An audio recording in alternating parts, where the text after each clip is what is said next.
What if everything you know about Gothic architecture is a carefully constructed lie?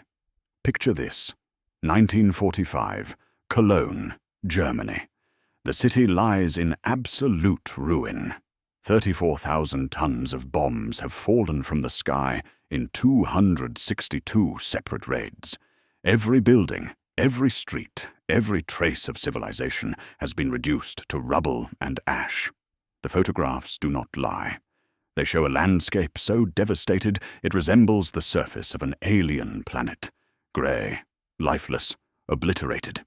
And yet, in the center of this apocalyptic wasteland stands one structure, untouched, defiant, impossible. The Cologne Cathedral, 157 meters tall, 300,000 tons of stone, 9,000 square meters of floor space. Not a scratch, not a collapse, not even a significant structural failure, despite 14 direct bomb hits. How does a 600-year-old building survive what modern concrete and steel could not? How does the tallest structure in the city, the most visible target imaginable, remain standing when everything around it has been systematically erased? The official explanation? Pure luck, coincidence, divine intervention, perhaps. But what if the truth is far stranger? What if this cathedral was never meant to fall? What if it survived because someone, or something, needed it intact? Consider the anomalies. The golden shrine inside, measuring 220 by 110 by 153 centimeters, covered in over 300 kilograms of pure gold, a structure that resembles, to anyone with engineering knowledge, a massive electrical capacitor. Consider the underground chambers, 4,000 square meters of subterranean space extending 16 meters below ground, filled with Roman ruins and unexplained architectural features that predate the cathedral by centuries. Consider the towers. The western towers, officially completed in 1880 after a construction gap of nearly 300 years. But here's the puzzle. Medieval builders supposedly worked for 189 years and couldn't finish them. Then, after a 445-year pause, 19th-century workers completed the most complex architectural elements in just 38 years. The mathematics simply does not add up. And perhaps most disturbing of all, examine maps of Gothic cathedral placement across Europe. Notice how they align with surgical precision along the Rhine River, spaced at intervals of approximately 70 kilometers. Notice how this network corresponds exactly with the territories marked on 1716 maps as Gran Tartaria. What if these buildings are not churches at all? What if they are the remnants of a technology so advanced, so incomprehensible to modern archaeology, that we have been forced to invent an entire fictional history to explain their existence? Subscribe now, because what you're about to discover will change the way you see every Gothic cathedral, every ancient structure, every official historical narrative you've ever been taught. Block 2. The Biblical Parallel, Sound as Weapon, the Book of Joshua, Chapter 6. The story of Jericho. 7 priests, 7 trumpets, 7 days, 7 circles around the walls. And then, on the 7th day, the 7th time around, the priests blew their horns, and the people shouted, and the walls of Jericho collapsed flat. For centuries, scholars have debated this passage. Was it a miracle? A metaphor? Archaeological propaganda? But modern physics offers a different answer. Resonance. Every structure has a natural frequency, the specific vibration at which its materials want to oscillate. When an external force matches that frequency, the amplitude of vibration increases exponentially. Push a child on a swing at the right rhythm, and tiny pushes create massive motion. Apply the same principle to stone walls, and the results are catastrophic. The trumpets at Jericho were not magical.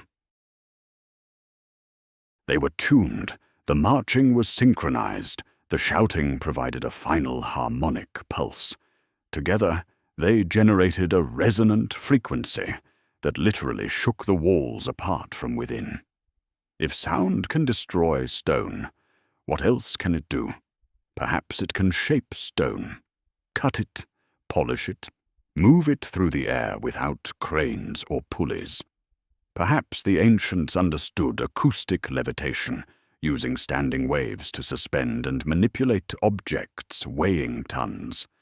Perhaps the pyramids, Stonehenge, and yes, the Gothic cathedrals were not built with primitive tools and enslaved labor, but with sound technology, so sophisticated we have only recently begun to rediscover its principles. The Bible does not describe a miracle at Jericho. It describes a weapon test. Block 3. The paradox of the destroyed Rhine. Castles travel along the Rhine Valley today, and you will encounter something peculiar. Hundreds of castle ruins, not damaged, not weathered, completely obliterated. Walls that were 3 to 5 meters thick, reduced to foundation stones. Towers that stood for centuries, gone without a trace. Fortifications that withstood sieges and battles, systematically erased from the landscape. The official story blames the French. During the War of the Palatine Succession in 1688 to 1692, and again during the French Revolutionary Wars of 1797, French forces supposedly demolished these structures to prevent German military use. But think about this critically. Imagine you are a French soldier in 1690. You have just fought a brutal campaign through hostile territory. Your supply lines are stretched. Winter is coming. Your commanders order you to demolish a castle with walls 5 meters thick, constructed from precisely fitted stone blocks, each weighing hundreds of kilograms. You have no explosives. Dynamite won't be invented for another 170 years. You have no machinery, no jackhammers, no bulldozers, no power tools of any kind. You have hammers and chisels and exhausted men who want to go home. How long would it take to manually dismantle such a structure? Months? Years? And why would you bother? The official explanation claims the stone was valuable for construction elsewhere. But this makes no sense. The Rhine Valley is surrounded by quarries. Stone is everywhere. The effort required to manually break down castle walls, transport multi-ton blocks down from hilltops, and float them across the river would cost far more than simply cutting fresh stone locally. Yet dozens of castles were reduced to rubble. Not damaged, not partially destroyed, completely, systematically, surgically removed from existence. What weapon could do this? What technology could pulverize meter-thick stone walls so thoroughly that barely a trace remains?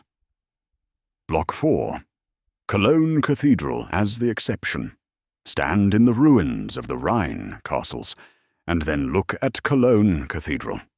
157 meters tall, 300,000 tons of precisely carved limestone. Spires so massive, they remain the second tallest church towers in Northern Europe. Foundations that extend 16 meters underground into Roman-era construction. A structure so enormous that it took, supposedly, 632 years to build. It should have been the first target, the most visible, the most strategically valuable, the most symbolically important.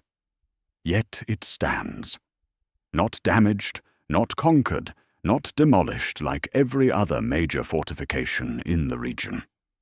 What if it wasn't destroyed, because it couldn't be destroyed?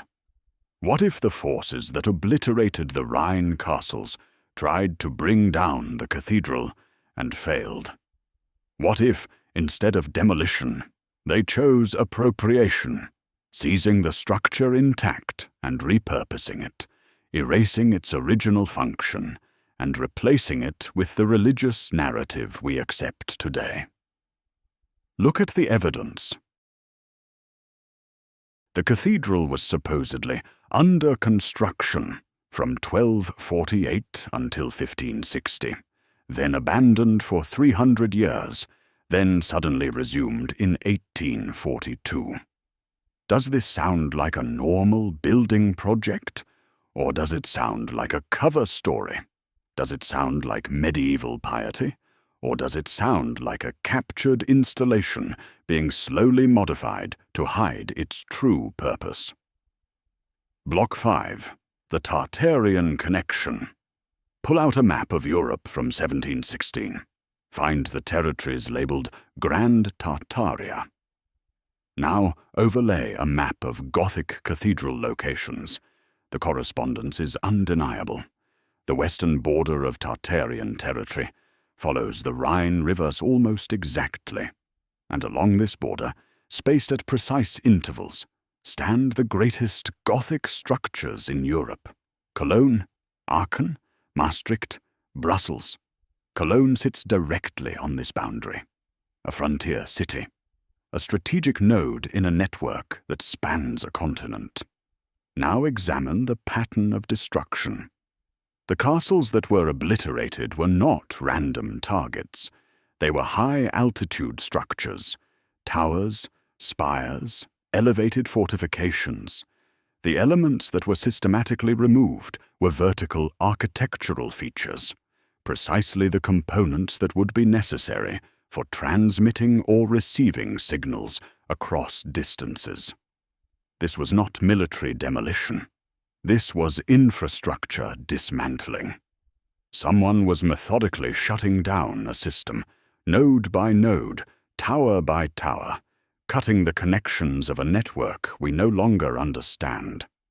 And Cologne Cathedral, the largest node, the primary hub, was captured first, kept operational under new management, while the rest of the system was taken offline. Block 6. The underground city beneath Cologne. Cathedral lies a secret most visitors never see. 4,000 square meters of excavated underground space.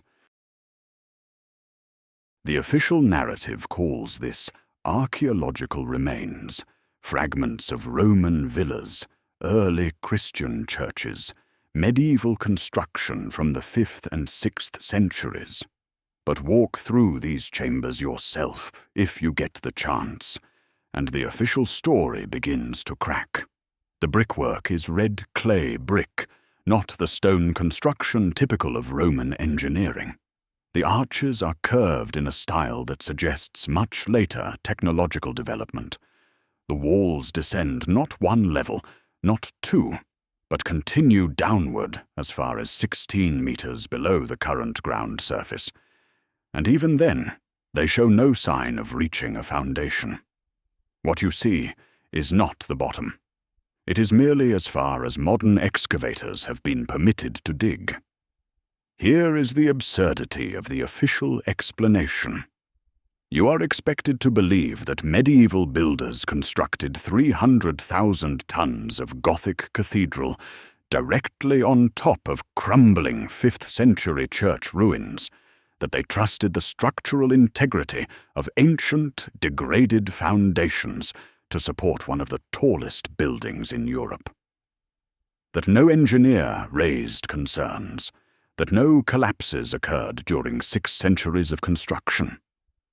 No, the cathedral and the underground chambers are a single, unified structure, built together, functioning together, deliberately separated by later historians who needed to create a false timeline. What lies beneath the cathedral is not archaeological debris. It is the lower levels of a functional facility, technical floors, resonance chambers, energy distribution systems, infrastructure for a purpose we have been taught to forget. Block 7. The clay layer and signs of catastrophe. Dig anywhere in Cologne, and you will encounter the same phenomenon. A layer of clay, 8 to 12 meters thick, covering everything. Why is there clay in a city built from stone? Clay is not a natural geological feature of this region. It does not belong here. Yet it blankets the entire area, burying structures, filling basements, entombing the old city beneath a uniform grey sediment. Geologists have no explanation. Archaeologists do not discuss it. But engineers recognize the signature immediately. This is not sedimentary deposit. This is fallout. When a massive explosion occurs, particularly an explosion that vaporizes soil and rock, the debris is thrown high into the atmosphere. It mixes with moisture. It forms a suspension. And then it falls back to earth as a rain of liquefied mud, coating everything it touches, hardening into a clay-like layer that preserves whatever lies beneath. Look closer at the bricks recovered from beneath this clay layer. Many show signs of vitrification, melting at temperatures exceeding 1200 to 1400 degrees Celsius. A normal building fire reaches perhaps 800 degrees at maximum. Wood and cloth simply cannot generate this kind of heat, but plasma can. Directed energy can. Weapons, we are told, did not exist in the 18th century can. Around Cologne, scattered across the landscape, you will find circular lakes, perfectly round, suspiciously uniform, arranged in patterns that suggest deliberate targeting rather than natural formation. These are not lakes. They are craters, impact sites, evidence of a systematic bombardment designed not to kill populations, but to disable infrastructure, to destroy the network and leave the central node isolated, powerless, conquered. Walk into Cologne Cathedral and look up. The vaulted ceiling soars 45 meters above your head. Why? For prayer, 10 meters is sufficient. For acoustics in a normal church, 15 meters provides excellent sound distribution. 45 meters is excessive, wasteful, architecturally unnecessary, unless the building was designed for something other than worship. Now, look at the spires, 157 meters tall. Collars can be hung at 30 meters and heard for kilometers. Why build towers 5 times higher than functionally necessary? Why invest centuries of labor, supposedly, into structures that serve no practical liturgical purpose? Perhaps because they were never meant to hold bells at all. Examine the stone lacework that covers every surface of the cathedral. The official explanation calls it decorative Gothic tracery.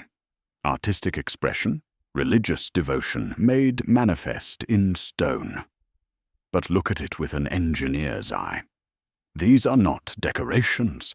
They are acoustic diffusers, precisely angled surfaces designed to scatter and redirect sound waves, preventing destructive interference patterns and creating uniform wave distribution throughout the massive interior space. The columns are hollow, not solid stone, as structural engineering would demand, but tubular constructions with internal chambers. The flying buttresses contain slotted openings, gaps and channels that serve no structural purpose, but would function perfectly as resonance chambers, amplifying specific frequencies while dampening others.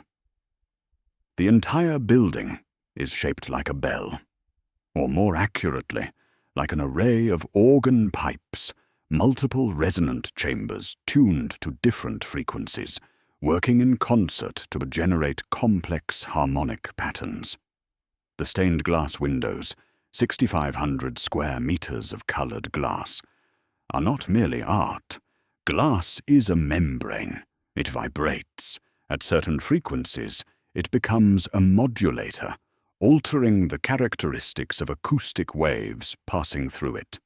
Different colors, different thicknesses, different lead framework patterns, each window a unique filter in an enormous signal processing system.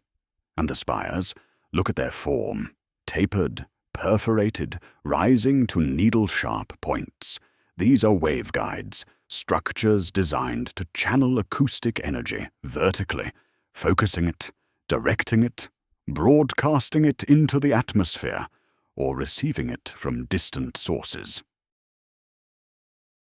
There is a documented phenomenon in the cathedral that guides find charming. Whisper in one corner of the building, and your voice can be heard clearly in the opposite corner, 150 meters away, while someone standing between you hears nothing. This is not accident. This is precision engineering. This is proof of acoustic design, so sophisticated that modern architects study it without understanding its true purpose. The pipe organs. They appeared after the catastrophe. Primitive 19th century attempts to reproduce a function the building once performed autonomously. Medieval descriptions never mention organs in Gothic cathedrals. They appear suddenly in the 1800s, installed as props, as explanations, as cover stories for the acoustic properties the buildings could no longer hide. Block 9. Infrasound as technology. Infrasound, acoustic waves below 20 Hz, below the threshold of human hearing. You cannot hear it, but your body knows it is there.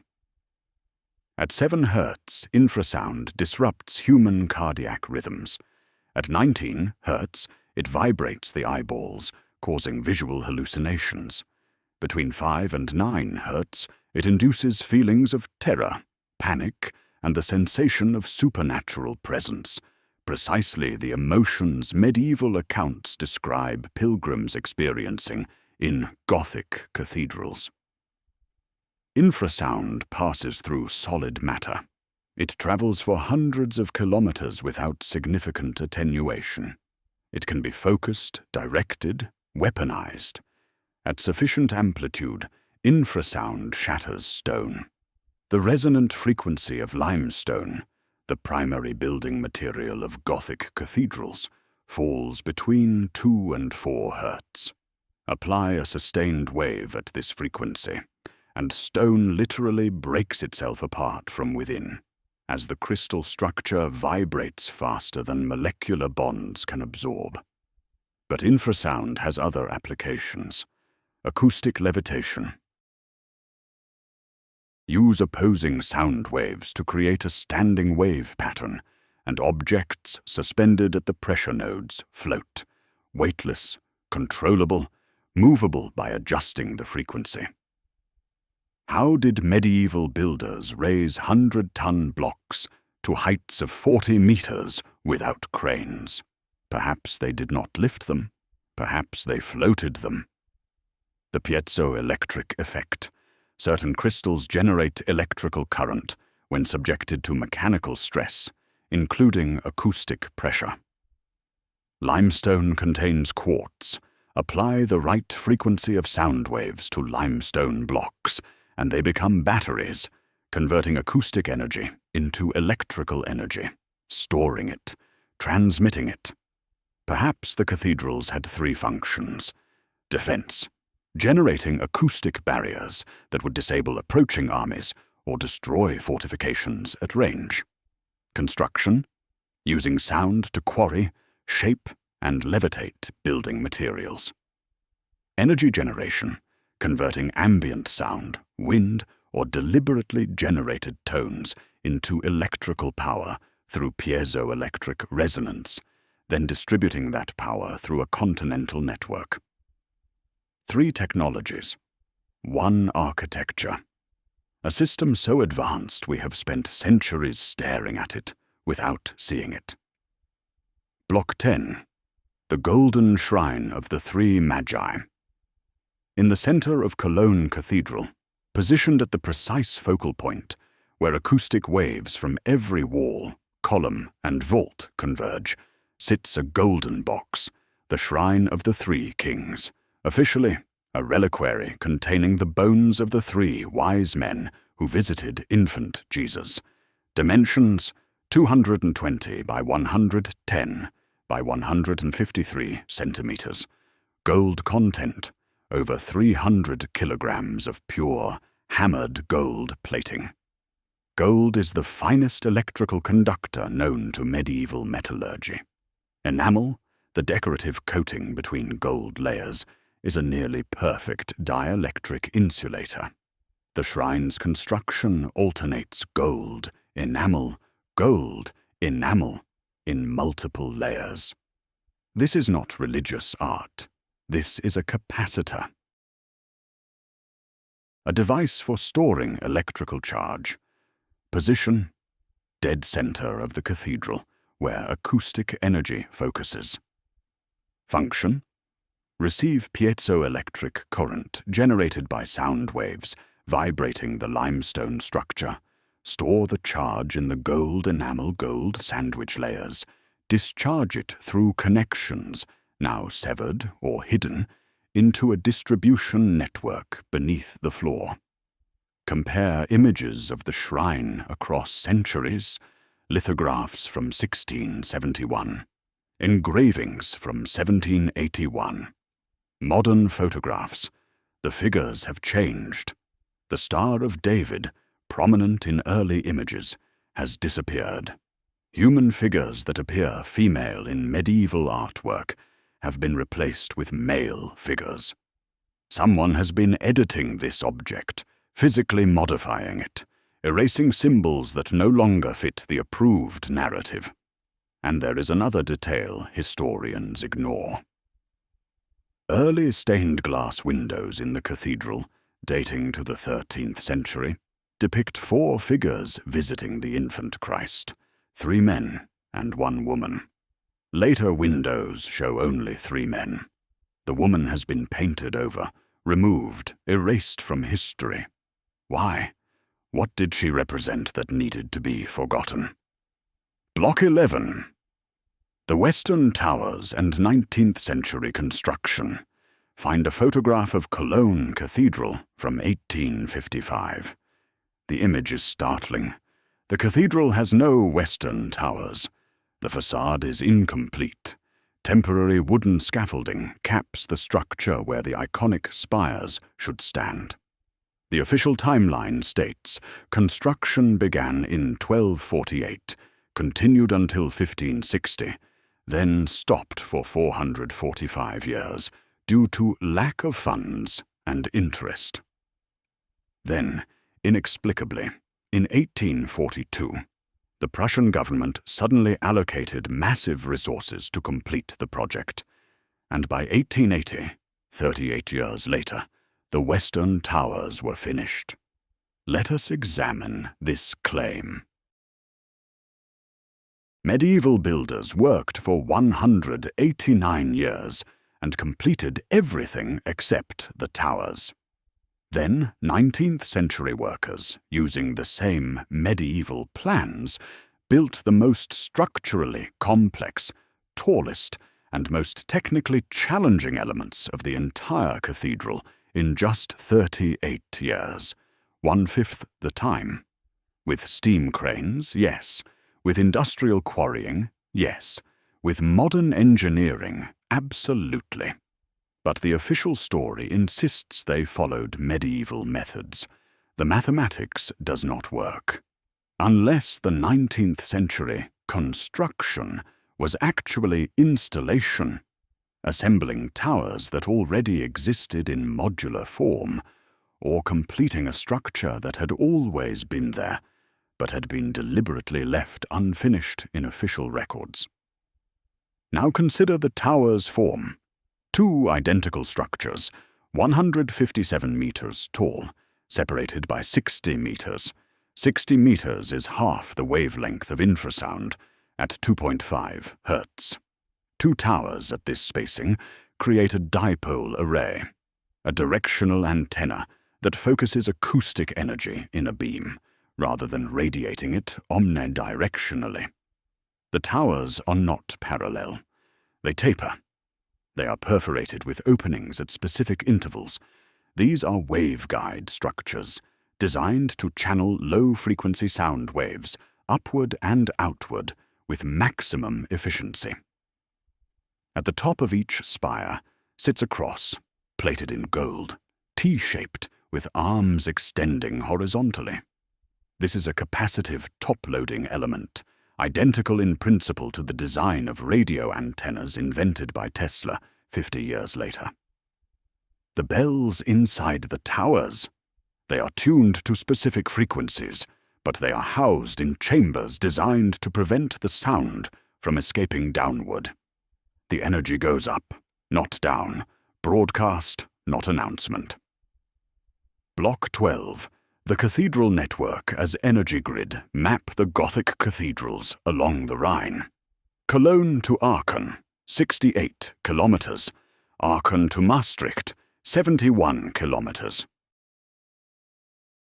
Maastricht to Brussels, 74 kilometers. Average spacing, 70 kilometers. Half wavelength of infrasound, between 2 and 3 Hz, 70 kilometers. This is not coincidence. This is network design. Synchronize multiple resonators at 70-kilometer intervals, and you create a phased array, a system where individual nodes reinforce each other, amplifying signal strength and enabling transmission across continental distances with minimal power loss. The Rhine River itself becomes part of the system. Water is an excellent conductor of low-frequency acoustic waves. A signal generated in Cologne would propagate along the river, triggering resonance in the next cathedral downstream, which would amplify and retransmit, creating a relay network spanning from Switzerland to the North Sea. And the star fortifications surrounding each cathedral. Official history claims they are military defenses from the Renaissance. But examine their geometry. Perfect polygons, angled walls designed to deflect cannonballs or to reflect and focus acoustic waves toward the central cathedral structure, concentrating energy from the surrounding landscape into the resonant chambers of the building. The system operated as follows. Cathedrals generated acoustic energy through architectural resonance, amplified by environmental sounds, wind, water, human activity. This acoustic energy converted to electrical current via piezoelectric effect in the limestone. Golden shrines stored the charge. Underground conduits, now buried, destroyed, or misidentified as sewers, distributed power to surrounding settlements. The river carried low-frequency signals between nodes. The network functioned as communication system, power grid, and defensive perimeter. 3 layers of civilization in one architecture. Information, energy, protection. Block 13. The War Against Tartaria. Cologne Cathedral survived because it fell first. When the war came, the conflict that history has fragmented into dozens of smaller wars, revolutions, and natural disasters across the 18th century, Cologne was captured before it could be destroyed. The attackers needed one node intact, one operational hub to study, reverse engineer, control. The rest of the network was systematically eliminated. Not with conventional siege weapons. That would take years. With infrasound weapons, perhaps captured from Tartarian armories, perhaps developed independently. Directed acoustic pulses that shattered stone fortifications in days, not months. The Rhine castles were not demolished by French soldiers with hammers. They were destroyed by the same technology they once housed, turned against them. Tartaria fell not because of military weakness, but because of infrastructure failure. Disconnect the network, disable the cathedrals, sever the energy grid, and an empire that spans continents collapses into isolated territories, powerless, defenseless, conquered.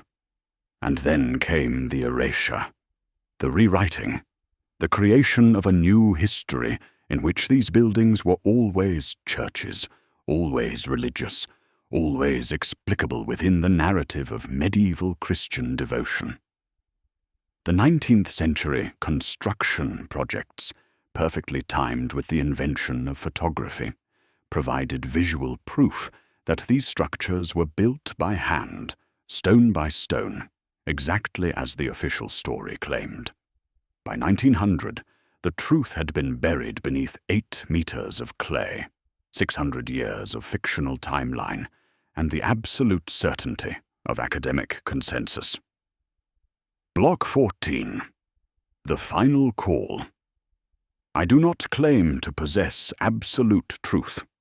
I claim only this. The stones do not lie. Physics does not change. Mathematics does not bend to fit narratives. And when the official explanation requires you to believe that medieval workers built for 600 years what modern engineers could barely accomplish in 60, when it asks you to ignore acoustic properties that serve no religious function, when it demands you accept pure coincidence for spacing that matches wavelength calculations to the kilometer, then perhaps it is time to ask different questions. Look at the evidence yourself. Visit Cologne, walk through the cathedral, feel the acoustic pressure in your chest when the space is silent. Stand in the underground chambers and ask why the walls continue downward beyond what you can see. Examine the golden shrine and ask yourself, does this look like a reliquary, or does it look like a machine? The truth hides in the details that do not fit, in the technologies that should not exist, in the buildings that survived when everything else was erased. History is written by victors, but architecture is written by engineers, and engineers do not build 45-meter ceilings, 157-meter waveguide towers, and 300,000-ton piezoelectric resonators for worship. They build them because they work. Subscribe. Follow this investigation. Question everything you have been taught. Because the greatest deception is not the lie you are told. It is the truth you are trained never to see. The cathedrals still stand. The question is, what were they built to do? And who turned them off?